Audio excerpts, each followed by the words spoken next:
It's a butt. Butt incoming.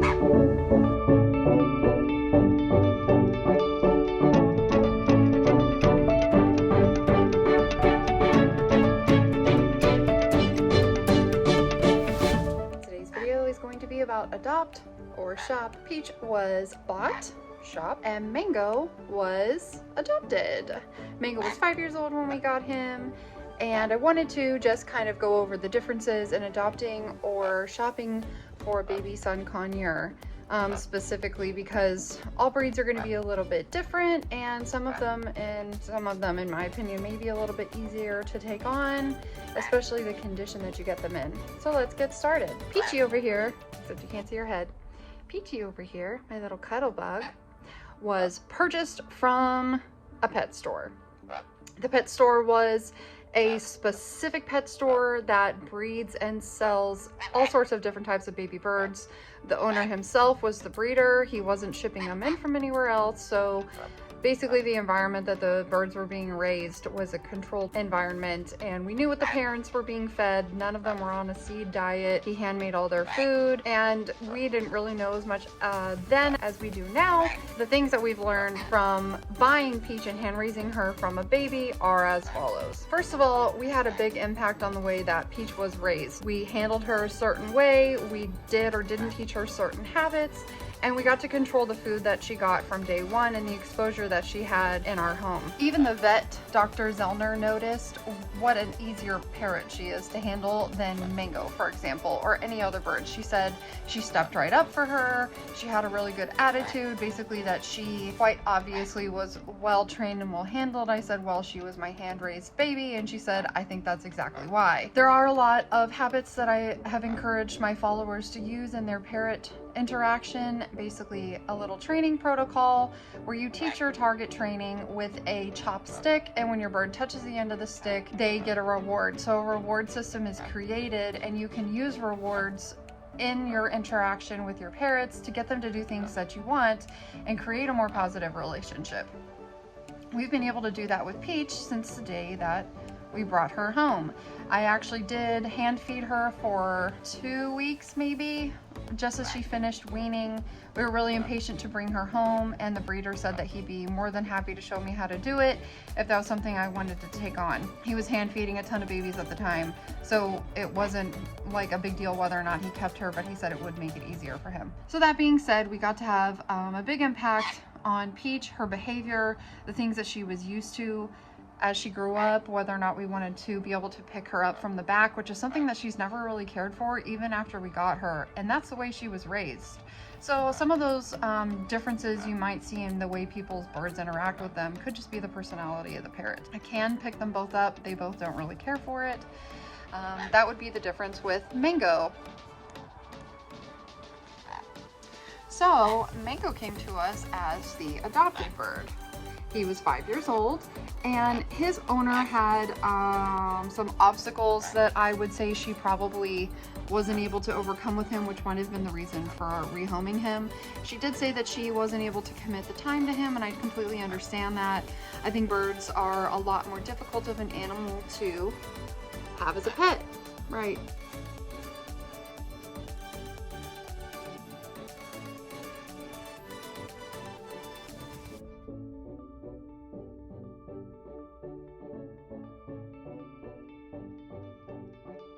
You were difficult. Maego bit us a lot in the beginning. We didn't have the knowledge that we have today, a lot of the things that we've learned from Birdtricks, and that would be what changed our relationship with Maego. So the positives we have with Peach were definitely things that had to be learned with Maego, and he still today can be difficult to do things that we ask him to do when Peach doesn't even hesitate, such as stepping up or coming off of our shoulder, which is it's a big hurdle to overcome with a lot of parrots. When a parrot gets to be on your shoulder all the time, it's sort of like a hierarchy thing where they basically don't have to do whatever you're asking them to do because they're at the level of your head or higher in some cases. Some parrots are larger, like a macaw. So it would be definitely not recommended that you were to keep your parrot on your shoulder. A lot easier said than done with a small bird like this. but I've taught my birds to come off my shoulder without a problem. So Maego came to us, didn't want to step, didn't want to come out of his cage, would basically do whatever he wanted to do all the time, would bite us a lot, bite us on the face, bite us on the hand. We were able to overcome that by removing a lot of his hormonal triggers and following the steps that were recommended by Birdtricks. None of that included starving my birds. I have read that online, that some people are under the impression that you should withhold food. That is not something that we've ever had to do in order to get my parrots to do what we ask them to do. Actually quite, careful, able to train Maego quite easily by using the target touch training with the chopstick. Maego has always been a lot easier ever since we started that training method. By asking him to touch the target stick, we were able to implement the training as far as getting him to understand that there were things we were asking him to do and an expectation of his behavior. And then he would get a reward for it.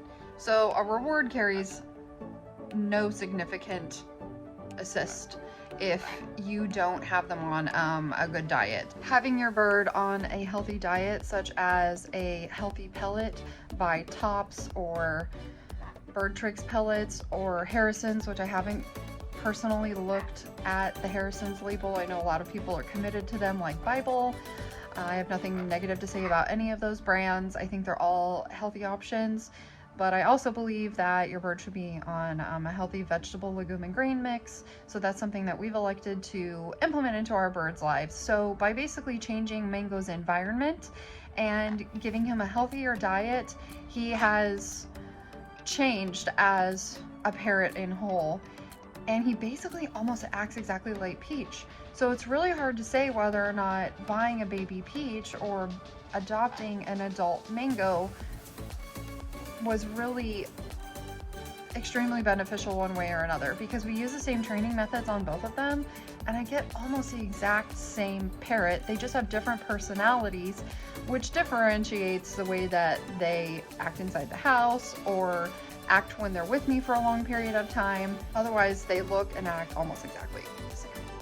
I can hear the difference in the flutter of their wings and some of the calls that they make. But other than that, they behave pretty much the same way. One of the obstacles that may be really difficult to overcome if you were to adopt a bird versus shop for a baby is that there may be some other really bad habits that were implemented by their owner. The previous owner of Maego didn't really have any bad habits that she had taught him. When we first went to meet Maego, I asked if she could get him out of the cage and she said he would not come out of the cage, which I found curious and it worried me a little bit, but I had already been watching some Birdtricks videos. We had Peach on hold at the baby bird shop, so I thought, you know, what do we have to lose? We'll just try to implement some of the Birdtricks behavioral steps. And thankfully they worked for us. So I do have occasionally a hard time to get the birds to step off of my shoulder, but if I use a treat such as millet spray or a piece of a little nut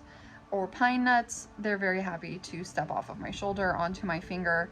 And for the most part, I don't have any issue with that anymore. One of the more difficult obstacles you may have to overcome if you were to decide to adopt a bird, son conure that has problems, might be if they have been clipped for a long time, they're unable to fly, they may have completely atrophied muscles in their wings and they'll never be able to fly. Like these two can fly all over the place, they can fly all over this room, they fly around the house, and it keeps them exercising, kind of mentally stimulated. So you would have to offer other options to a parrot that cannot fly and would just be stuck basically on a perch all day. You want to have varied perch sizes so that their feet are getting used to different size grips, different textures, such as a hemp rope versus a round dowel, or maybe even some natural branches like I have on this swing up here.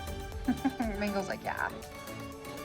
We have a lot of different varied options for them up there. I actually need to add some new items. But that being said, that would really help your parrot if you were to adopt a parrot that doesn't have the ability to fly or has been clipped their whole life. I'm not advocating for one way or another. I just think it's important that you understand there's that option that needs to be added into your bird's life. Another obstacle that you may have to overcome if you adopt a sun conure is plucking. A lot of parrots will begin to pluck if they're not entertained or mentally stimulated. You want to make sure you get really healthy bird toys. I will show some of those to you here. You want to make sure that you're giving them toys that they can destroy. Anything made out of a destructive material is important for them to have, because by nature they forage and bite things and constantly want to be working their beak, because they forage, I think, for about 8 or 12 hours a day in the wild.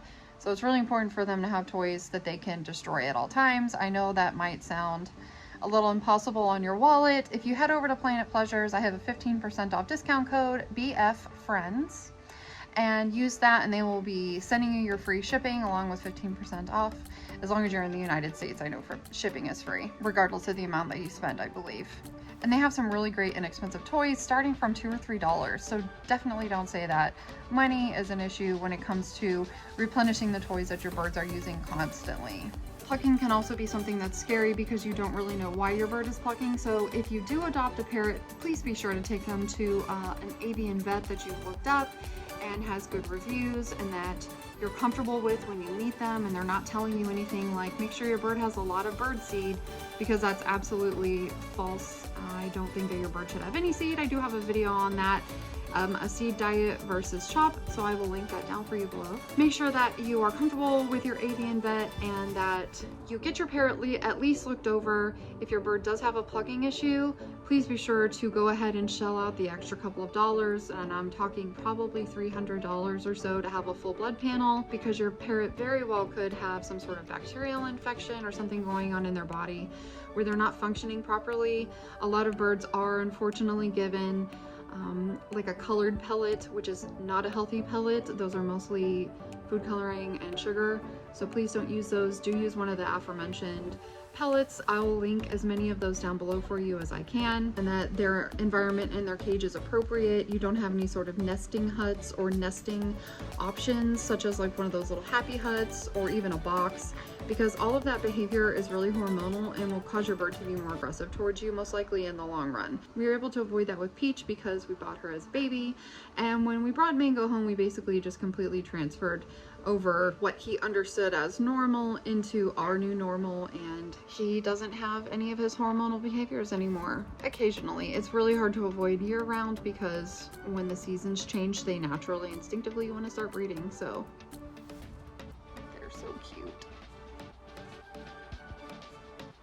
This is one of the rare videos where I've been able to actually talk the whole time and they're not sitting here screaming. Maego, a big ol' beak.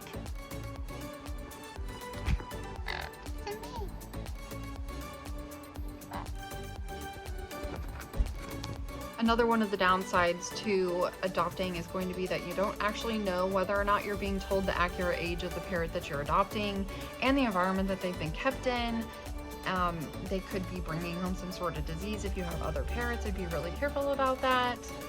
There's a lot of pros, unfortunately, to buying a baby bird versus adopting an adult bird, but I think I've mentioned this before, and I know Jamie absolutely has in her Birdtricks videos, that parrots are the #1 rehomed pet. So I really encourage you, if you think that you are the type of personality to have time, patience, energy, and a little bit of extra money, to go ahead and adopt a parrot instead, because so many of them need good homes. And so many of them are dumped in sanctuaries. Unfortunately, Sam would have gone to a sanctuary if we hadn't brought him to live here with us, and he really has flourished since he's come to live with us. And I want to be able to give them, you know, the best little parrot life possible. They fly around our house all day long, just to their heart's content. Adopt a parrot, because that investment is going to pay off in the long run, and you really don't have any idea, you guys, how rewarding it is to put that type of energy into a relationship with a bird that would have otherwise not had a home like you can offer. And I don't mean that in any kind of bad way towards people who aren't willing to invest that into their pet.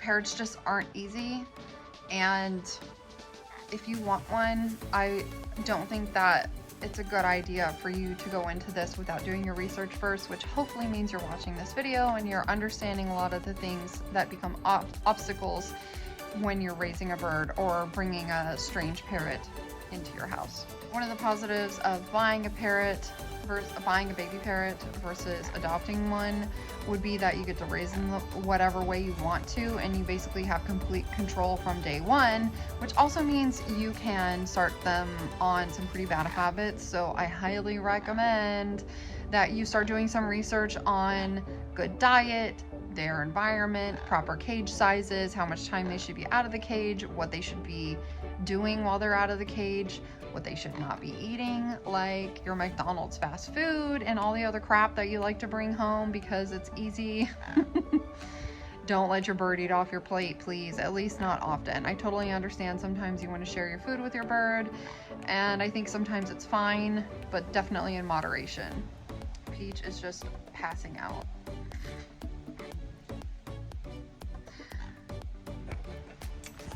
Anyways, I hope that information has been helpful and informative for you. And as always, I appreciate you watching. Please don't forget to like this video, subscribe if you haven't already, and leave a comment down below. I've been getting a lot more interactions lately, and I really appreciate the thought and the thank yous. And I appreciate all of you for watching, and we will see you next week.